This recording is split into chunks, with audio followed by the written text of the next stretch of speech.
ఆకాశం నుంచి భూమి మీదకి మట్టిని తెచ్చారు. ఇదేంట్రా బాబు, భూమి మీద మట్టి లేదా అని ఆలోచించకండి.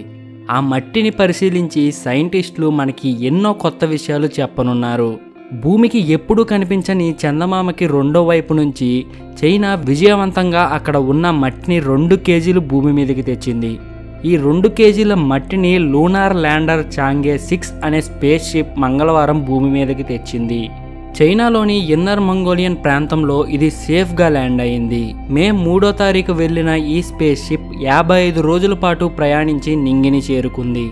రోబోటిక్ హ్యాండ్ని ఉపయోగించి అక్కడ ఉన్న మట్టిని సేకరించింది. ఈ చంద్రుడిపై మట్టిని శాస్త్రవేత్తలు పరీక్షించనున్నారు. దీని ద్వారా ఎన్నో ప్రశ్నలకు సమాధానం దొరుకుతుందని, అలానే ఎన్నో కొత్త విషయాలు తెలియనున్నాయని చైనా శాస్త్రవేత్తలు చెప్పారు. ఇలాంటి మరిన్ని ఇన్ఫర్మేటివ్ వీడియోస్ కోసం మన ఛానల్ని వెంటనే సబ్స్క్రైబ్ చేసుకోండి.